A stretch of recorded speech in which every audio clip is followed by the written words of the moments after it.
I would love to tell her that she has everything that she needs to succeed and that she should continue to leap off of the cliffs.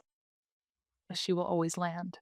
I wish I had known that. I wish I had not feared so much. The anxiety, the panic that I experienced was so traumatic for me as I became an entrepreneur because I just had to become one. There was no other way. But I wish I didn't have to suffer quite as much in doing it because I'm awesome and I did it. Hello and welcome to RadEO, a podcast by entrepreneurs for entrepreneurs. I'm your host, Ross Drakes. In this podcast, we share the stories of EO entrepreneurs, their personal path, experiences, and stories of what they've learned building their businesses and what drives them to keep going. Today on the podcast, I'm talking to Talie Smith, who's the CEO and Chief Creative Officer of Smith & Connors, a purpose-driven brand and strategy firm. She's also an EO Portland member. She's a leader in the Marketing and Partnerships Committee, and she served on the local board as Marcom and is on the regional council as director. Welcome to the podcast, Talie. Thank you for having me. So my first question is the same of everyone. Give us your elevator pitch. Well, my elevator pitch, I have a very clear purpose in this world, and it's to be of use to those who need my loving support. And what that means is I see the world as a place that is a grand opportunity to serve and support each other in our growth and healing, and to create spaces and communities where people are able to be creative, autonomous, collaborative, and ultimately create the world that we all want to see. And that's what I do every day. I love that. So is this something that you always had crystal clear? Like, take us back to the beginning of Tally's entrepreneurial journey. Were you this clear on what you were doing? Because I mean, you described a little bit about where you're taking your company now, and I think it's fairly well aligned on that. But tell us your path that got you here. Well, I was not always that clear on my core purpose. And if you really think about what I just said, it's a core purpose of being, not just being in my job, right? It extends into every part of who I am. You know, I became very clear about that purpose about 6 years ago when it was COVID and my business was failing at the same time that my mental health was failing. I was going through a really dark moment to face sort of, a lifetime of pain, traumas, original sins that I experienced in my childhood. Coming out of that darkness, of course, was the brightest light that I can imagine because I was willing to actually be courageous and look and go into the darkest places to see who am I and how can I heal. And so coming out of that, which was I would say early 2021, I really became very clear about what it is that I am. I had a spiritual awakening and it created so much clarity and alignment for me in understanding the possibilities of what I could do through my business, through Smith and Connors, through EO, has been a huge part of this journey for me and this awakening, but also in my everyday life as a parent, as a wife, a partner, a friend, community member. So I'm extremely grateful that I got here, but that wasn't the beginning of my entrepreneurial journey. It was sort of midway through, I would say. I mean, I love that. I love, patterns and understanding patterns and puzzles is one of the things that I love the most. And Mm. one of the things that I find interesting when I think you're going to be the 73rd or 74th interview I've done in this format. And it's always interesting to see the sort of the sequence of events that gets a person from one place to Mm. another. And they often seem, I don't know, random, but when you sort of sequence it all together, it does actually often form a path. And, that path is an interesting one. So where did your sort of exploration of entrepreneurship start? What was your first taste of that? Yeah, I think it started really I was living in New York City, working at this was back in early 2000s. I was working at an interactive and design agency, learning how to be a designer and creative director. And I felt really misaligned with the clients that we were working with. So we were working with big brands that a lot of people thought were sexy to work with. And at first it was kind of sexy and fun. L'Oreal and, Evian and some big names. And it was exciting to learn on those accounts. But pretty quickly I felt like I was just sort of making money for corporations and those corporations were acting in extractive ways, certainly not presenting sort of femininity and female power in the way that I would want. And I just started to develop my own clientele in New York on the side. And I was going after sort of nonprofits and businesses and clients who had a deeper purpose, something that felt like it was contributing to people's well being or society's well being. And so I started to build a clientele on the side in a sort of freelance capacity while I was working full time there. And that endeavor over time, slowly but surely became Smith and Connors today. And it was under my middle name, which is Jerusha. So it was Jerusha Design at the time. And I worked under that business name for probably about 6 or 7 years. And one of the fun things about that endeavor was my sister, Becca Connors, who was a software engineer at Sun Microsystems at the time. She joined me under Jerusha Design, and we were designer developer while we were raising Okay, our children. And that was the start. that's super cool. What was what was the transition out of the, kind of you built up a freelance client list and then I assume you went and handed in your resignation. What was that sort of transition like from being sort of fully employed, paid by somebody else? And there's a perception of kind of safety in there, but what was that journey like? Very good question. Interestingly, my husband Scott and we decided to move clear across the country to Portland, Oregon in 2006. At that point, it was the cutting off of New York, the job, the pay. We had a 1-year-old, Isabella, at the time, and we literally just decided to restart with no jobs out here. It was terrifying, absolutely terrifying. Personally, to decide that New York and that whole ladder, that career ladder that was, like, presenting itself to me, I just it just wasn't attractive. It wasn't what I could do. I really felt clearly I couldn't take another job. I've talked to a lot of entrepreneurs about this, like, taking a job just was such a clear no, even though deeply I wanted the security.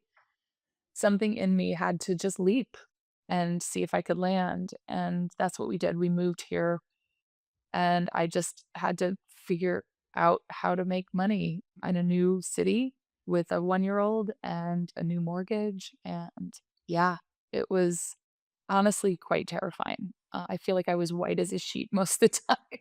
That's amazing. So you set up Jerusha, you managed to get yourself through all that sort of fear and scarcity. How long were you operating on your own before you convinced your sister to join you?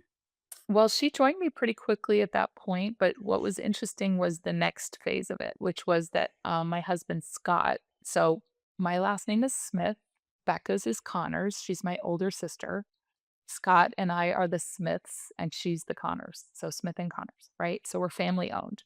He was working here in Portland at a bunch of agencies, establishing their content strategy practices and doing a lot of brand work and proposals, and he came to Becca and I actually in 2012 or 2013 and just said, "You ladies are doing some rad stuff, and I think the 3 of us together could do something really big." And that was it. He quit his job then. So now Talie and Scott, no jobs, 2 kids, a mortgage and a dream, and we established our company in 2013, and I will say that is one of the scariest things I've ever done as well, just to take the bet and take that leap. That's cool. And what's it like? I mean, not working with one family, but two family. Like, what's that family dynamic like? Especially in a like such an emotionally sort of connected company like your creative services, not like Yeah. accounting or banking. There's like a lot of emotion goes into the work and deep feelings and perceptions about things. Wisely said, Ross. So good. So many people ask about this. How do you work with your husband every day? How do you work with your sister? How does that work? It is so fabulous. So I'll say this. It's been a journey as any partnership is, but we've really done the work of facing ourselves, facing each other, working through and being honest and sort of committing at like a foundational level to each other, which allows us to do the work of sort of, you know, Beck and I have had a lot of old traumas that we've brought from our childhood family into the business that we've had to sort of work through and come to some terms on, you know. But I think that what's underlying all of it is so much commitment of love and the belief that we are started this company actually to help ourselves develop and grow, and now to help our employees do that as well as our clients. And so what's at the heart and soul of Smith and Connors is actually something really, really special. It is not just we don't just do branding, we don't just make websites and you know marketing. We've created a space and a culture in which we all get to become the best humans that we can. And that's the real purpose of it. The deliverables we're creating are amazing and effective and beautiful and all of that, award winning, blah, blah, blah. And it's all great. But that's really the purpose of the company. And it's shifting how people imagine the world could be just by being it. And so it's really beautiful. Like, I have an older sister who's my partner, and I had to become the CEO, which technically is above her role as CFO and CTO.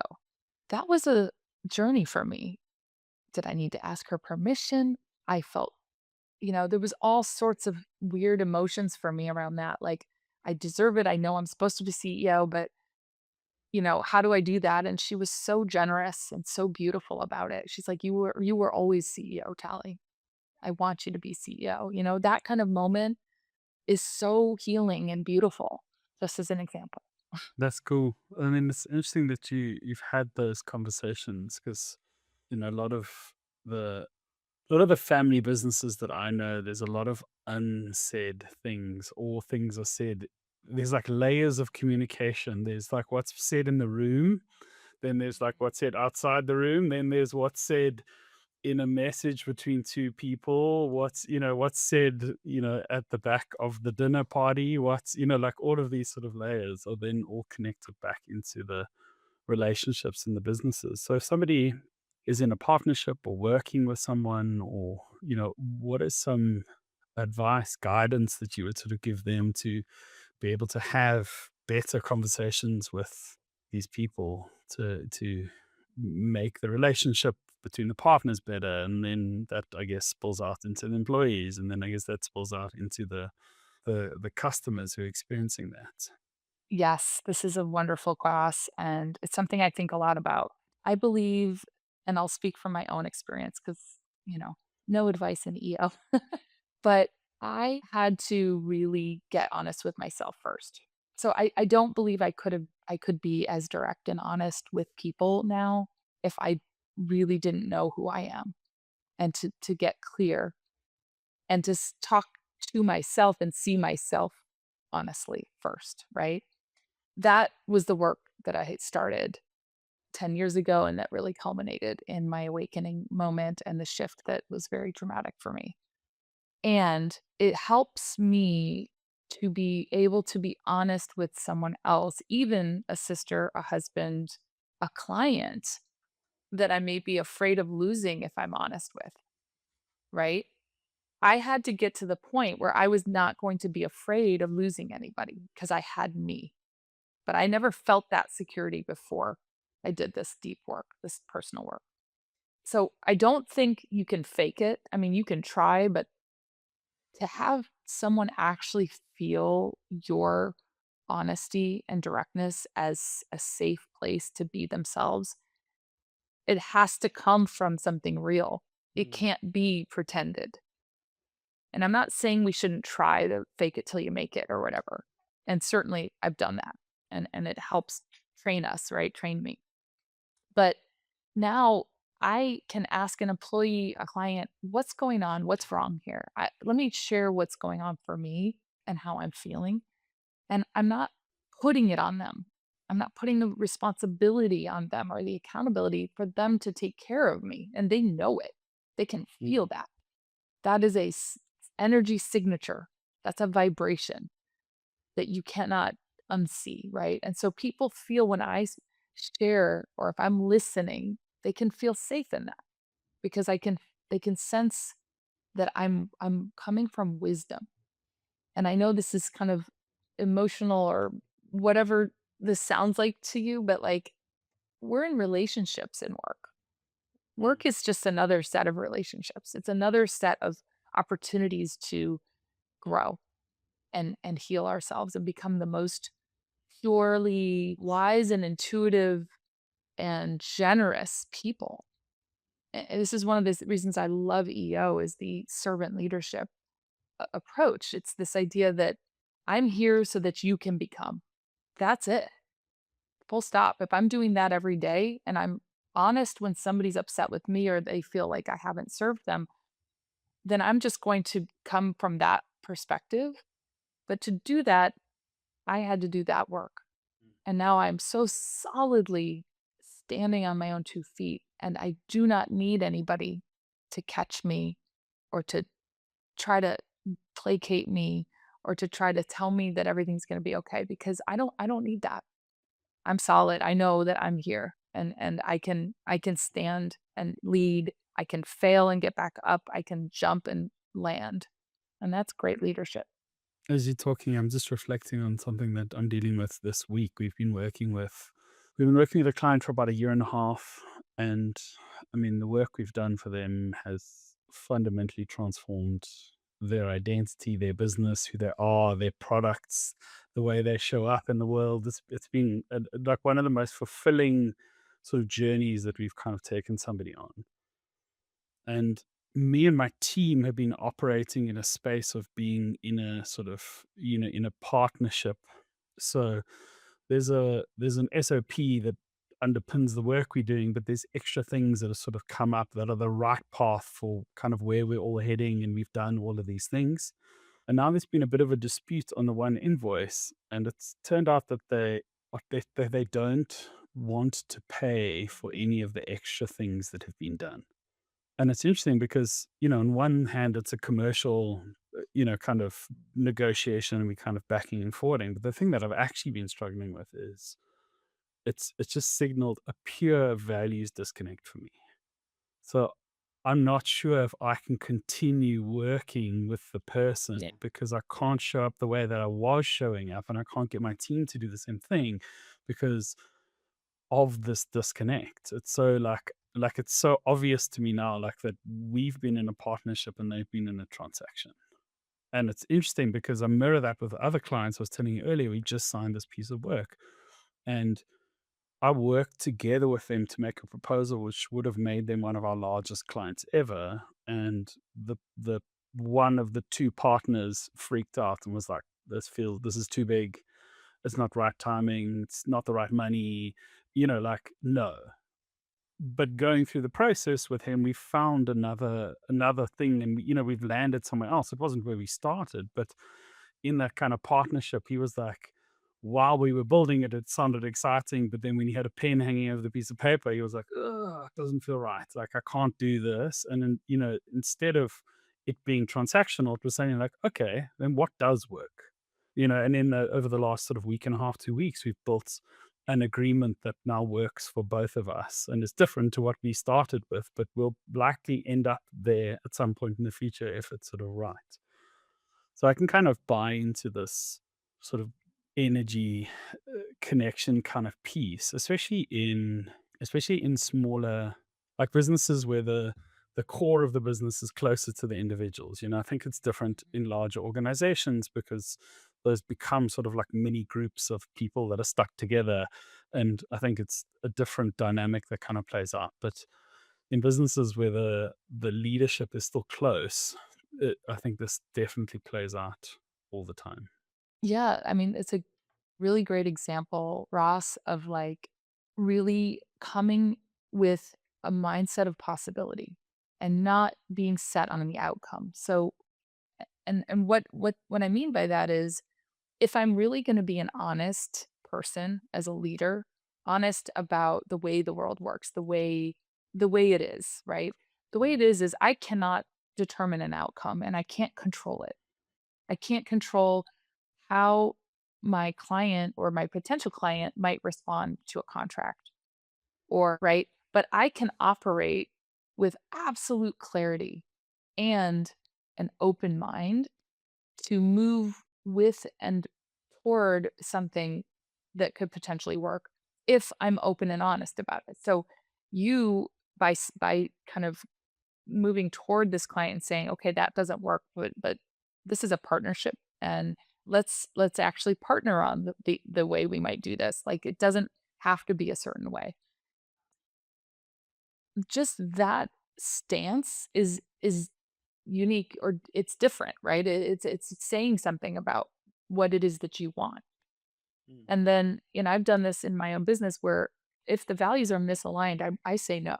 I've turned down millions of dollars of work and clients and fired big name clients because I'm just not willing to do business in that way, in the transactional way. That doesn't work. And I don't want the money. I don't want that client, right? Took me years to get to the point where I could feel super solid about that and make the right decision every time now. But ultimately, what now happens is that my energy and my orientation is now only signaling to the ones who want to be partners with us. And at the very onset of starting to negotiate a contract, I'm bringing that language, that mindset. I'm inviting our clients. I want to see, are you willing to say in the contracting phase that you're scared? That what are you afraid of? Let's talk about honestly some of these points that could become issues. I test the relationship right then. And if I feel like they are not meeting me at that where I am there, then I can tell that it's not going to work. So part of it is also just it's a practice for me of like saying, what is it that I want to experience? We actually reconstituted Smith and Connors in 2021 after COVID and this terrible this terrible almost failure moment. And Scott, Becca, and I, we sat down and we said, we're reconstituting and it's going to be about the experience, not anything else. The whole concept of Smith and Connors is how does it feel for the partners, for the team, for the clients, for anyone to work with us or work here. And once we put experience first, it it sort of shifted everything because exactly what you're saying, like, I can't do a transactional relationship. That is not the right experience, and so it's just not on the table. But what's cool about it is now we're getting really big clients that want that experience, that we're getting big contracts, people who are like, "Go outside the lines. Give us that extra stuff that's not written down because it just is coming up and we're ready for it." And it's like, it's almost that's the point. It's what's Mm. that creativity that kind of emanates from this beautiful connection and engagement that's so creative and safe and vulnerable, but also like exciting and we're actually transforming. Let's allow for that space to blossom. I wanna get onto, you've a lot of people talk like this, a lot of businesses say these sorts of things, but Mm, when we were about to hit recording, you're talking about how you shifting your services, your product, like how you're actually building things around this. Do you want to share a little bit about where you're taking Smith and Connors and the offer and the actual products and services that you're offering people that sort of bring this idea to life a little bit? sure. Well, we are a branding firm, so the things that we do are, brands from A to Z. So positioning, strategy, design, and all of that. Websites, marketing, all sorts of strategy communications. But all along, since the beginning, we have sort of our methodology is based on what we call design therapy, which is something we coined, at least internally, back in 2015 when we were working with some really big clients who on branding and big change, change projects like that. But internally, we were noticing that staff and leadership or board and leaders or community and and the organization were not aligned as we were going through the branding process. And that misalignment, mistrust, we could see was going to undermine the actual end result of our brand work if we didn't tackle it. And so we slowed down the processes and said, let's bring people to the table and actually facilitate some interesting conversations therapeutically. And Scott and I did this together because we're both highly therapized New Yorkers originally. So we have a lot of experience in therapy and just talking through feelings or creating safe spaces. So we started to do that with our clients. And it was kind of really transforming things from the inside at a larger level as we were doing these brand projects or these big website rehauls because websites are re-engineering your story, right? So it's just always a great opportunity to think, well, who are we? So we were bringing that process and methodology to bear and ever since we've been doing that. So think about the fact that we're 13 years old. Since the start, we've been doing this transformative consulting as a layer to our brand work and our other deliverables. Now we've launched it as a whole service line in and of itself because we see the missions that we believe in that we want to unlock and sort of help them achieve their missions because we want the world to be better. Now we are helping them directly with culture change, leadership development, workflows and, all sorts of internal kind of consulting on how they run the business. So we embed, we create new structures of working agreements and charters and all sorts of stuff like that. So as well as speaking and events and that sort of thing, staff gatherings. So we've launched that as our new kind of transformations service area. And yeah, it's already just going so well. We're doing such incredible work. We're learning with our clients. And I just see a huge potential there for really, I want to change how organizations run themselves because I think there's such a still kind of an adherence to this old capitalistic structure of like fear and control, right? It's just kind of built into our society. We, restrict, we try to, our companies and organizations and how they arrange things, people feel stifled, right? And so I want to I want to change that through this approach. That's super cool. It's also interesting, sort of moving out of, where a branding company would generally be kept in terms of in the organization and moving Yeah. somewhere else. How have people sort of responded to this? Do they give you that opportunity to play? Is it difficult to explain to people? And are you explaining it to the same people in the business, or do you need to get good at talking to other human beings? I love your questions, Ross. You're really good at this. Am I allowed to say that? Yeah, interestingly, when we do brand work with an organization, we are working with the top leaders of an organization because that's who is the key stakeholders, right? The people who are leading. So typically in touch with, CEOs, boards, C-suite VPs on that kind of work. But yeah, it is interesting. I've found that this work of entering into an organization to shift its culture, either culture of leadership or beyond that, it it's it has to start a little bit narrow because we need to see and feel what's going on and gain trust. There's a lot of trust building early on that has to happen. And also, it can feel very overwhelming to shift some of these things. It's scary. People are afraid of change. And that's something that is at the heart of our approach is to really reach kind of help change how people see change.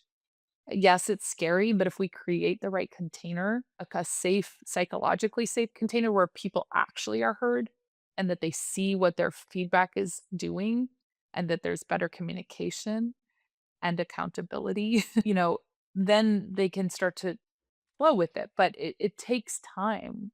And so we're finding, yes, like one of the events we put on about a year ago that sort of validated that this is a direction for us. We called the event "Step into the Fire and Heal Your Organization." And this was geared toward leaders of companies who we were sort of is a call to action to say, "Are you ready to step into the fire?" Because you're the one who has to actually be poised and hold the space with an open mind.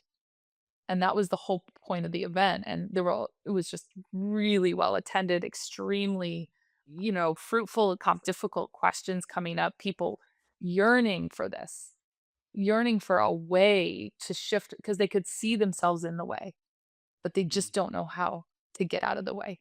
And it all really just comes down to this, like, and I always bring it back to them.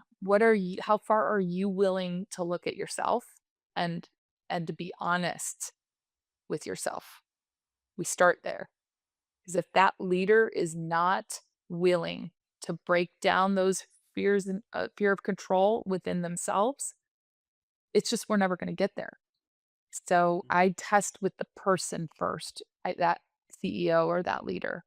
I spend some time with them and I challenge them. I say directly what I'm seeing and I see how they feel about that. So yeah, it's really it's like a tightrope, but I love it so much. I'm interested, like, how do you actually go about doing that? So are you are you investing this time upfront with them just as part of your sales process? Or is this like a paid thing? Like, how do you convince them to actually give you the time to vet them, as it were, or is it just built into a process cleverly? I definitely get paid. Yeah, we do a discovery phase and an assessment. So we'll start with sort of some conversations and a discovery session or two with me, and sometimes with Scott and me, and then we'll interview some of their leaders, and then we'll kind of pull together. Here's the initial assessment and what we think we want to do, but they're paying for that for sure. Yeah, but it's not a huge, it's not like tens of thousands of dollars for that. It's really just like it's sort of an audit and assessment. Yeah, but, I'll only do that if I feel like if the person and the organization is really poised for this or not. Like, I have pretty good spidey sense, and I'm not gonna just charge somebody and go into that without feeling like there was some alignment. So I'm very honest about it. It's interesting because, one of my best referrers was a client, and I asked him ages ago, I was like, why do you keep sending me people? And he was like, because I've sent you a whole bunch of people and you've said no to them. And he's like, to me, that sends a signal that you you know who you can help. Like, you're not just gonna take kind of anyone. Yes. And it's sort of, I don't know, it's interesting to me because you now live in this sort of AI era, and I think some of these human behaviors and human characteristics are going to be differentiate. Like, I think it's what people are going to kind of crave, and you can kind of see it in, the kind of explosion of things like, psychedelics and mindfulness and breath work and, these sort of trends that are becoming not trends anymore. They're like massive sort of things. I think people are desperate for something. I don't know if else is the right word, but they're sort of desperate for it. And, I always ask this question in my team, and I think they get irritated with me redesigning the company all the time. But how do you evolve what you do as the world around you changes? Because, if I think about back to when we started the business, like, I could make somebody an interactive DVD and charge them an absolute fortune, and they would leave with, like, the biggest smile on their face, because this thing felt like magic. Like, now, I couldn't give an interactive DVD away if I wanted to, and obviously, this has been through 50, like, iterations of this, but, I guess this what I find interesting here is that you're very clear on what's important to you, and you're evolving your organization and services along with that, and I think that's a sort of universal that can be universally applied to any business. Like, what is it about your business that still interests you and is special, and how do you align that with what people actually want? Because it doesn't help if you want to do it and nobody else wants it. That was sort of, I find that piece sort of interesting and inspiring in what you've done. Thank you. Yeah, I completely agree, and, it's interesting because in 2020, when I should have been pivoting, I was nosediving mentally and didn't, and took the company down. And this time with the AI and sort of the world shape changing so much a couple years ago, I was like, "Oh, I'm getting ahead of this time." And, the difference being in 2020, my mindset was completely fixated on scarcity. So of course, all I saw was we're gonna die as a company. Mm. And so we did. We like went to negative impact and had to, become reborn. This time, it's just I'm seeing completely from possibility, abundance, and light. And that shift has helped me to see exactly what you're saying, which is, what do I want to do? This is my career. This business follows me and my partners. But like, what do I love to do? Let me make it do that for me. Mm. And where are people asking for more from Tally? Let me just make that a thing because that's what I've been hearing. I remember an intuitive guide saying, just listen to what people ask you, their questions, and then you'll know what to do. It's like, what I want to say is like, pre my awakening, I was clouded in my head with all the shoulds and to dos and like the advice from all the businessy books or the whatever out there. It was just like radio static, and I couldn't figure out what it is that I wanted or what was right for me or what my audience wanted, right? Post awakening, clarity, the calm pool, right? This like where I could feel the drop of, like, insight, and it ripples out, and it's like, "Oh, what do I think I want it to be?" So this clarity, we keep coming back to this. I am so clear because I'm now really rooted in my own intuition, wisdom, and in my personal worldview, the field, the universe, whatever the source, whatever you call this this place that we're in, this kind of air we breathe where we can receive that kind of synchronicity of yes when we feel right. Like I'm just so tapped into that every single day and I meditate daily. I'm on straight 267 days of meditation right now. First time ever. It's changed everything. And so now I I just see that the my business can transform to not only help the world, but also give me a platform in any for anything that I feel is worthy of my purpose. So I feel like you might have already answered my last question because we're at the sort of end of the interview. And if you could go back to that highly therapized New Yorker working in a firm for companies she didn't like, what piece of advice would you love to be able to hand that person, to be able to give that Mm. person that you sort of know now? Well, I would love to tell her that she has everything that she needs to succeed and that she should continue to leap off of the cliffs and she will always land. I wish I had known that. I wish I had not feared so much. The anxiety, the panic that I experienced was so traumatic for me as I became an entrepreneur because I just had to become one. There was no other way. But I wish I didn't have to suffer quite as much in doing it because I'm awesome and I did it. That's lovely. Thank you for sharing. Thank you, Ross. Such a pleasure. I mean, with that, we are at the end. I think we could keep going forever, but people drop off at around this time, so we should wrap up before we waste our own lives. So with that, I mean, thank you so much for listening. If you enjoyed this episode, please share it with someone who you think might need to hear it. I believe that sharing actionable knowledge is one of the most generous things that a human can do. The show is produced by me, Ross Drakes. I'm a proud entrepreneur and a member of EO, the Entrepreneurs Organization. If you are an entrepreneur and want more information, go to eonetwork.org. And with that, we'll catch all of you in the next one. Thank you for listening, and bye-bye.